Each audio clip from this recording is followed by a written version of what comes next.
प्रकाश आंबेडकर आता लक्ष्मण हाकेंच्या भेटीला पोहोचल्याचं समजतंय। महत्त्वाची बातमी आपण पाहतोय। लक्ष्मण हाके यांचं आमरण उपोषण खरंतर सुरू आहे। मराठ्यांना ओबीसीतून आरक्षण देऊ नये या मागणीसाठी लक्ष्मण हाके हे आमरण उपोषणाला बसलेले आहेत। आज त्यांच्या उपोषणाचा 8वा दिवस आहे आणि प्रकाश आंबेडकर हे लक्ष्मण हाकेंच्या भेटीला पोहोचल्याचं पाहायला मिळतंय। आपण त्या संदर्भातली ही दृश्य सुद्धा पाहू शकतोय। अनेक आपल्याला कार्यकर्ते दिसत आहेत आणि प्रकाश आंबेडकर हे लक्ष्मण हाकेंच्या भेटीला सध्या पोहोचलेले आहेत।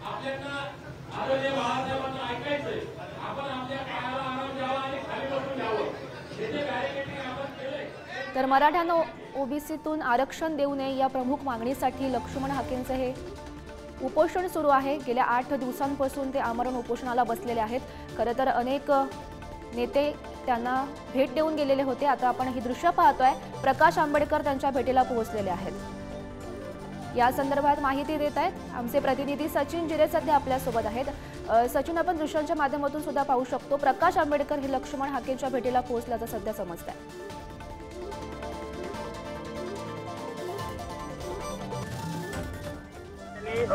पाणी आणि अन्न पॅक केलेलं आहे। अशा परिस्थितीमध्ये त्यांची परिस्थिती खाल्याची बातम्या देखील समोर आल्या होत्या। त्यानंतर आता काल आपण पाहिलं होतं की रस्ता रोको झाला होता आणि कुठेतरी एक वेगळं वळण लागण्याची शक्यता, मात्र आज याच पार्श्वभूमीवर आता प्रकाश आंबेडकर यांनी या ठिकाणी वडीगोद्री येथे दाखल झालेले आहेत। ते लक्ष्मण हाके यांची ते भेट घेत आहे। त्यांच्याशी ते आता चर्चा आहेत आणि चर्चेनंतर ते मग माध्यमांशी संवाद साधणार आहे। आपण पाहिलं की मनोज जरांगे पाटील यांनी जेव्हा आमरण उपोषण केलं त्यांच्या आमरण उपोषणाला देखील त्यांनी भेट दिली होती।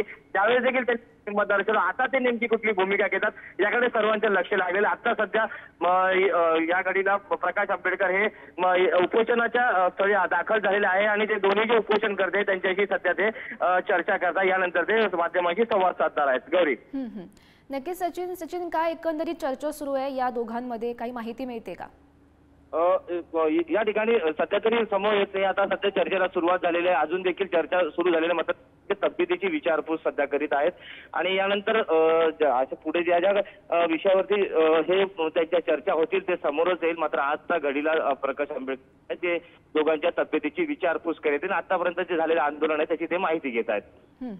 नक्कीच सचिन, तर आपण दृश्यांच्या माध्यमातून सुद्धा पाहू शकतो प्रकाश आंबेडकर हे लक्ष्मण हाकेंच्या भेटीला सध्या पोहोचलेले आहेत। तर दोघांमध्ये एकंदरीत चर्चा होईल, त्यानंतर ते माध्यमांशी संवाद साधतील आणि प्रकाश आंबेडकर नेमकं काय बोलणार हे पाहणं सुद्धा महत्त्वाचं ठरणार आहे। कारण मनोज जरांगेंचं जेव्हा उपोषण सुरू होतं आमरण उपोषण, तेव्हाही प्रकाश आंबेडकर त्यांच्या भेटीला पोहोचलेले होते आणि आता लक्ष्मण हाके यांच्या सुद्धा भेटीला ते पोहोचलेले आहेत आणि या दोघांमध्ये चर्चा झाल्यानंतर प्रकाश आंबेडकर हे माध्यमांशी संवाद साधणार आहेत। लक्ष्मण हाके यांच्या उपोषणाचा आजचा 8वा दिवस आहे आणि आज सुद्धा त्यांची प्रकृती खालावल्याचं पाहायला मिळत आहे। तर मराठ्यांना ओबीसीतून आरक्षण देऊ नये या प्रमुख मागणीसाठी त्यांचं हे उपोषण सुरू आहे। असे आंदोलन चालू द्या, त्याच्यामध्ये उपोषण चालू द्या, पाणी प्यायला हरकत नाही। पाणी प्या, 2 दिवस बंद केलं, आता नाही प्या, सुरुवात कर। काल सुरू केलं का? काल सुरू केलं कार्यकर्त्यांनी। हां हां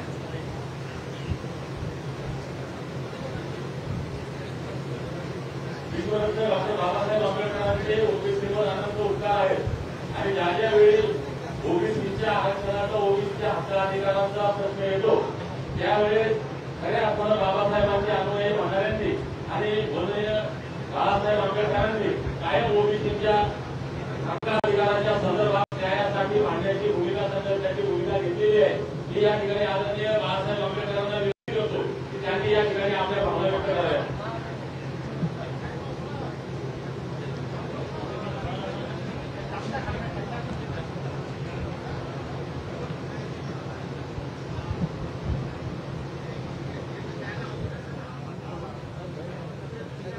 बंद केला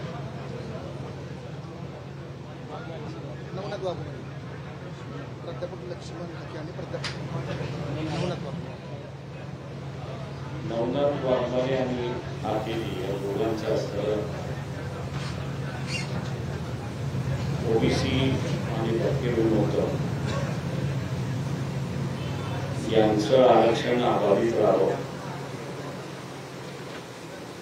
आणि इतर कोणाला आरक्षण देऊ नये अशी असणारी जी मागणी आहे त्या मागणीच्या समर्थनार्थ त्यांनी सर्व उपोषण गप्पा मारता मारता मी आपलं असणारं त्यांच्याशी बोलतो की उपोषण चालू राहिलं तरी पाणी हे आपण सर्व पीक राहिलं पाहिजे. पाणी ते पीक राहतील अशी अपेक्षा मी त्या ठिकाणी बाळगत आहे.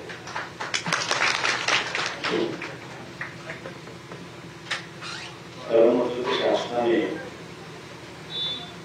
या प्रश्नांकडे सगळं गांभीर्याने लक्ष दिलं पाहिजे.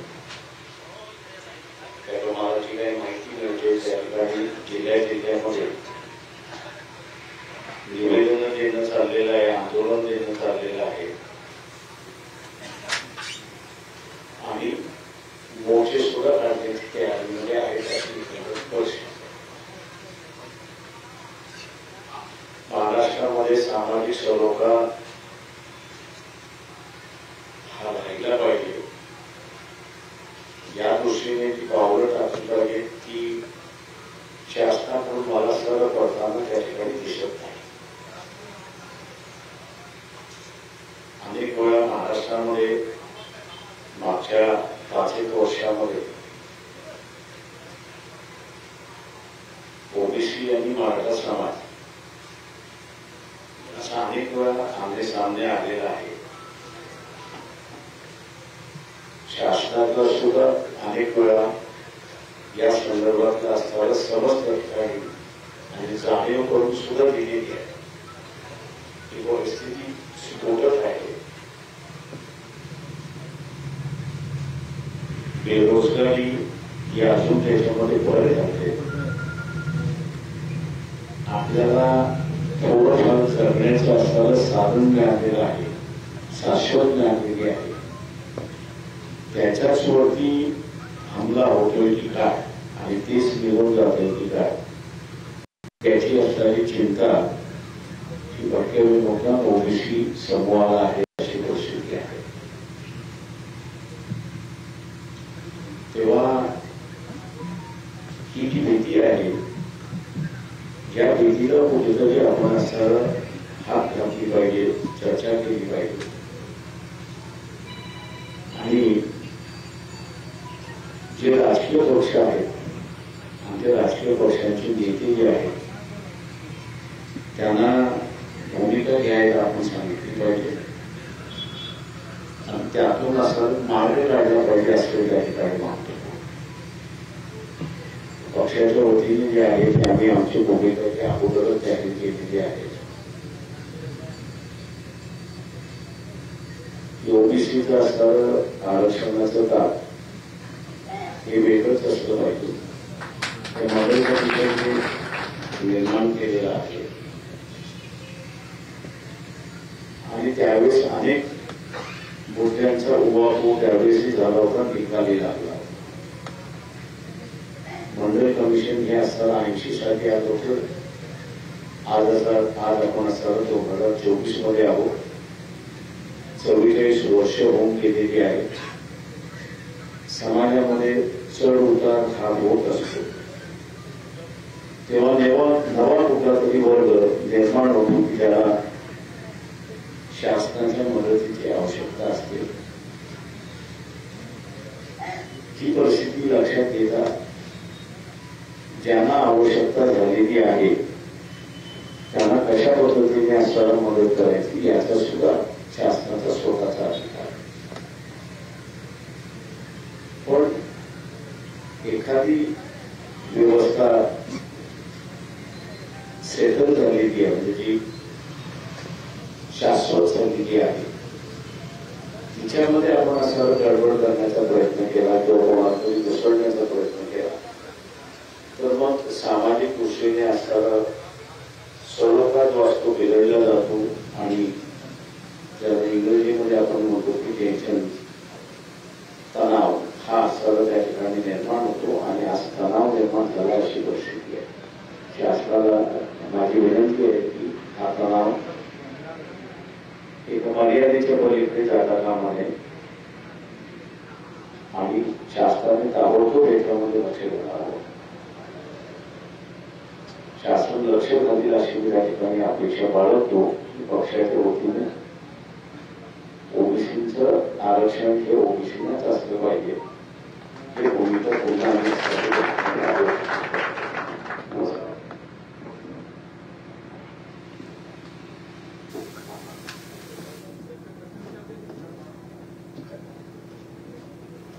बाहेर येतो तेव्हा विचार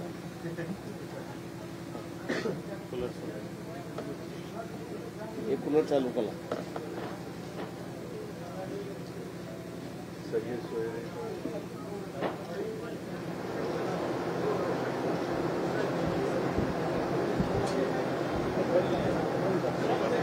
आलो आलो आलो जायच्या विषय हा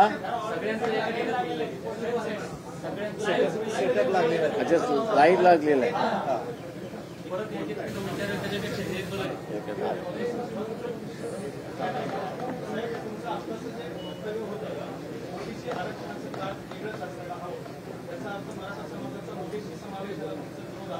ते मी अगोदरही म्हणाल होतं आम्ही त्यावेळेसही म्हणाल होतो की ओबीसीचं ताट वेगळं असलं पाहिजे.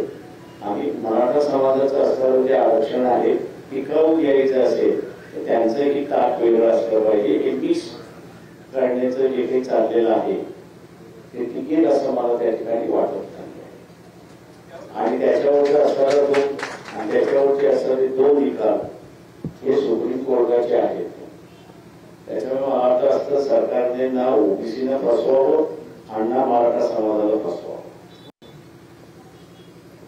सरकार असेल, मराठा समाज असेल, ओबीसी समाज असेल, दोन्ही समाजाच्या भावनेशी खेळत आहे आणि राजकीय पोळ्या भाजून घेतल्या जात आहेत असं तुम्हाला वाटतंय का? दिसतंय ना त्याच्यामध्ये. जे मागच्याच निवडणुकीमध्ये मी असणारा सजेशन असं माझं सुचाव असा होता की राजकीय सत्ता ही सार्वत्रिक झाली तर समाजामधला सलोखा असणार कायम राहतो. राजकीय सत्ता ही जर सार्वत्रिक झाली नाही आणि ती फक्त असणाऱ्या काही कुटुंबांपुरती मर्यादित राहिली तर मग सामाजिक सलोखा बिघडायला सुरुवात होतो हे आपण आता पाहतो. मराठा आणि ओबीसी मध्ये हा वाद होऊ नये आणि दोघांनाही आरक्षण मिळावं यामध्ये महत्त्वाचं मध्य काय असू शकतं? बीजेपी असणारा सुवर्ण मतदार काढायचा आहे का? राष्ट्रवादी आणि काँग्रेस हे दोघेही असणारा ज्याला आपल्याला म्हणता येईल की हा प्रश्न सुटावा म्हणून त्यांची मानसिकता आहे का? तर मी असं म्हणेन नाही. दोघांनाही एकमेकांची भिडवत राहणार आणि विधानसभेपर्यंत हे भिडवत राहतील अशी माझी स्वतःची धारणा आहे. त्याला कुटुंबाची सत्ता ठेवायची असेल तर भिडवले गेलं पाहिजे. पक्षाची सत्ता यायची असेल तर मग सलोख्याची भाषा होती. हा मला वाटतं मूलभूत फरक आहे तो आपण असा लक्षात घेतला पाहिजे.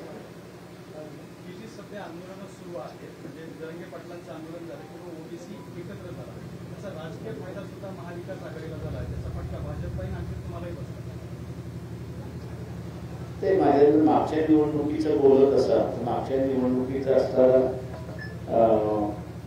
जरांगे पाटील आणि ओबीसी दोघेही आपण बघितलं तर संविधान वाचलं तर आम्हाला आरक्षण मिळणार आणि बीजेपीची भूमिका अशी होती की आम्ही संविधान बदलणार.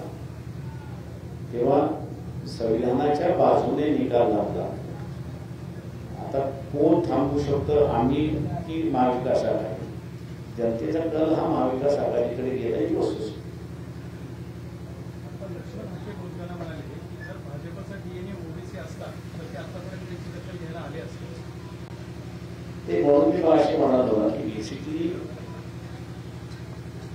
भारतीय जनता पक्ष याच्या अगोदरचा असणारा जनसंघ याच्या अगोदरचा असणारा हिंदू महासभा आणि त्याच्यानंतरची असणारी RSS